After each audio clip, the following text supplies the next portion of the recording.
Hey folks, and welcome to CarStarz' 10 Cool Facts About Dad's 79 Porsche 928 in the 1983 hit movie, Risky Business. Fact number 1. The production team sourced 4 different Porsche 928s, most of which were 1979 models, and one being a 1981 model. One was the primary hero car, the 81 model was used for stunt driving, one had a brief stand in use for this single interior shot only, and then there was the one more unfortunate 928 that went for a swim that we'll get into a bit more details of later on.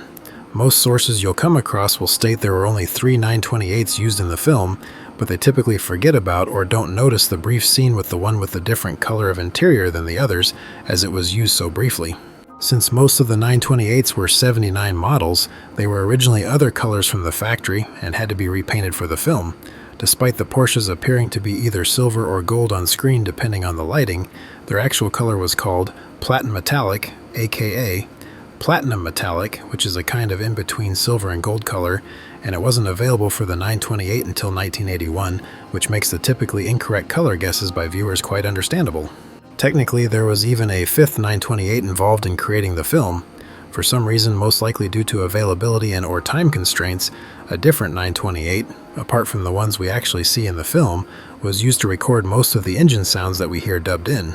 Interestingly, the car they recorded the audio for dubbing from had a hole in its muffler, which is why the car sounds louder and more raspy than normal. Fact number 2.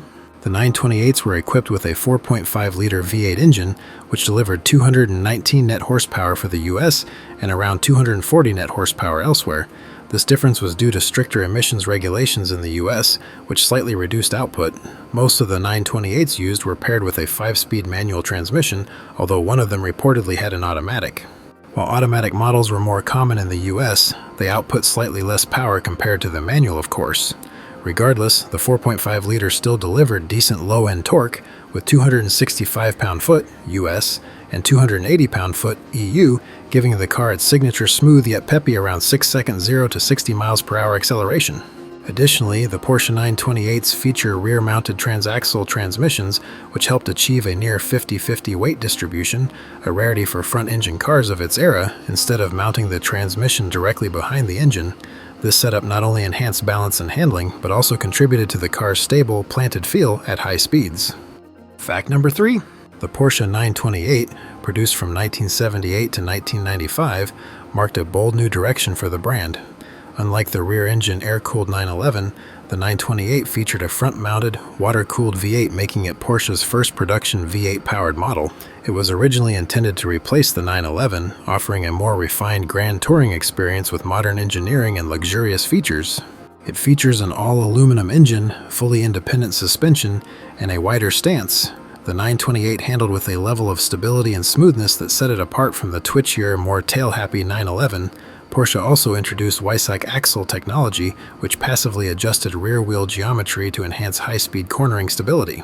Styling-wise, the 928 also stood out, with its crab eyes-like pop-up headlights mounted on fixed pods and a sleek, wedge-shaped body that looked nothing like its Porsche siblings. The interior was equally ahead of its time, featuring a driver-focused cockpit, a gauge cluster that moved with the steering column, and high-end materials like leather-wrapped surfaces.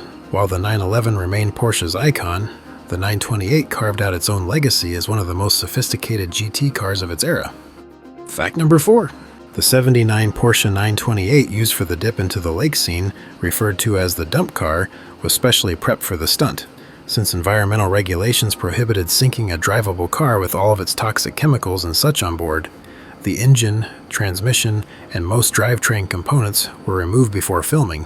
This made the car significantly lighter and also easier to tow and control during the stunt, while also preventing any hazardous fluids from leaking into the water. Although removing such components may have saved them from damage and prevented the lake from contamination, this modification was quite noticeable within the scene in the film, considering how the gutted car suddenly sat up several more inches off of the ground compared to the previous scene, even with Tom Cruise on the hood. Also, special rigging and underwater divers were used to guide the car's descent and retrieval after filming the scene. The interior was left mostly intact to maintain continuity, but extra precautions were taken to prevent glass from breaking or other debris from entering the lake. Fact number 5. Before filming Risky Business, Tom Cruise had no experience driving a manual transmission, which was comically hinted at a bit within the film when his character stalled the car when first backing it down the driveway. Producer John Avnet insisted that Cruise learn to drive stick properly.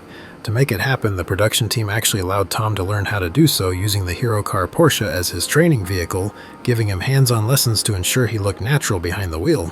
Cruise spent time practicing shifting, clutch control, and rev matching until he could smoothly operate the car without hesitation. The lessons took place on set, often between takes, with crew members coaching him through the process. His dedication paid off, and by the time filming his driving scenes, he was comfortable enough to perform the necessary casual driving moments for his character himself. By the time the film wrapped, Cruise wasn't just a capable manual driver, he had developed an affinity for performance cars. His experience with the Porsche 928 helped ignite his passion for high-performance driving, something that would carry over into later films where he became known for performing many of his own stunts. Fact number 6. After filming wrapped, the surviving Porsche 928s used in risky business were sold off like any other used cars, without any special recognition of their Hollywood status. Even the main hero 79 Porsche 928 passed through multiple owners who had no idea they were driving a piece of movie history. Over the years, it was bought, sold, and driven like any other classic Grand Tourer, blending into the enthusiast market without anyone realizing its significance, and it was even repainted in white at one point. However, that changed in 2007 when filmmaker Lewis Johnson set out to track down the screen-used risky business hero car for his documentary entitled The Quest for the RB928. His research led him through records, past owners, and various Porsche communities until he finally located the actual hero car. Once its identity was verified, its true Hollywood history was brought back into the spotlight, and it quickly became one of the most famous examples of the model. Following its rediscovery, the car underwent a careful restoration to return it to its former on-screen appearance. Every detail was preserved, ensuring it looked just as it did when Tom Cruise sat behind the wheel. No longer just another old Porsche, it became a highly sought-after collector's item, proving that even a car once treated as an ordinary used vehicle could end up with a legendary second life. Fact number 7.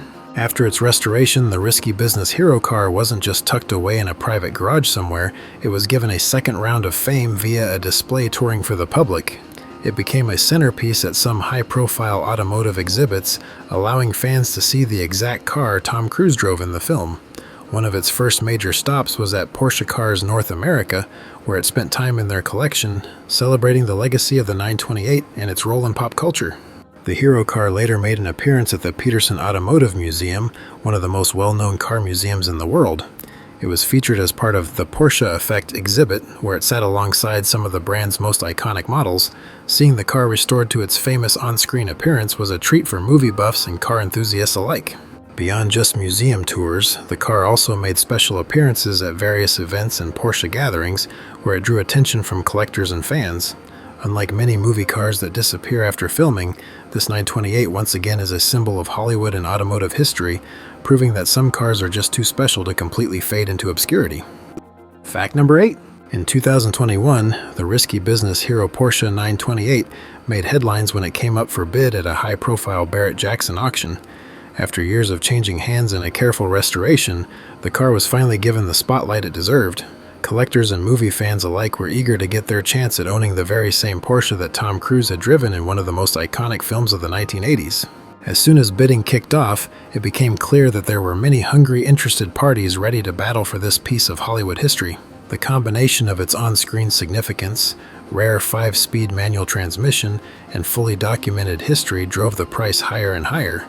When the final hammer dropped, the 928 shattered expectations, selling for $1.8 million, costing the buyer a whopping $1.98 million in total, including auction fees, making it the most expensive Porsche 928 ever sold to date. This record-breaking sale solidified the car's place not just in movie history, but in the world of high-end automotive collecting. What had once been an ordinary used sports car, unknowingly passed between owners, had now become one of the most valuable and sought-after Porsches in existence. It was a moment that proved just how much a well-preserved movie car could mean to the right buyer. Fact number 9.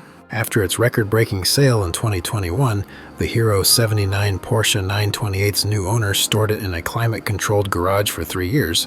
Then in August 2024, the car returned to the auction scene at Bonham's Quail Auction during Monterey Car Week. Despite its storied history, the vehicle did not meet its reserve price, with bidding only reaching up to $1.2 million. The other drivable screen used 928s, the 81 model, and the other briefly seen 79 hasn't seemed to have surfaced in the public eye as of yet anyway, since these cars were sold off to private owners without any special recognition of their cinematic roles. Over time, they have likely unknowingly changed hands multiple times, but specific details about their current whereabouts remain elusive, as far as I can tell from my research anyhow. As for the gutted-out 928 used for the lake dump scene, the vehicle was retrieved from the water, but due to the extent of modifications and exposure to water damage, it was reportedly deemed unsalvageable and subsequently scrapped. Fact number 10. As for scale models and replica of the risky business Porsche 928, although there weren't any officially licensed direct replicas released that I know of, since the cars in the film were just stock 928s for the most part, we do have a few options fortunately. Looking into what diecast options are out there, Hot Wheels has released several 1/64 scale variants over the years, but if you're after something a bit more sizable and detailed, AutoArt put out some decent 1/43 and 1/18 scale diecast examples, although these have since fallen out of retail circulation, but typically run in the several $100s range on eBay. So, probably the best way to go in this case is to just build your own replica from the highly detailed 1/16 scale model kit from Revel. These two are a bit pricey, running at around the $137 mark on the current retail market, but I will put a link in the description below to where you can pick one up for those interested. By the way, folks, I recently started a new and also film-related and similar format YouTube channel called Mind Litter. If anyone is interested in hearing more about our favorite movies and TV shows beyond just the cars, such as other behind-the-scenes info, filming locations, and actor-related tidbits and such, I will put a link in the description below for those interested in checking it out. Well, there you have it, folks. Thanks for watching, and make sure to hit that subscribe button if you like what you saw here. You guys are all great. See you next time.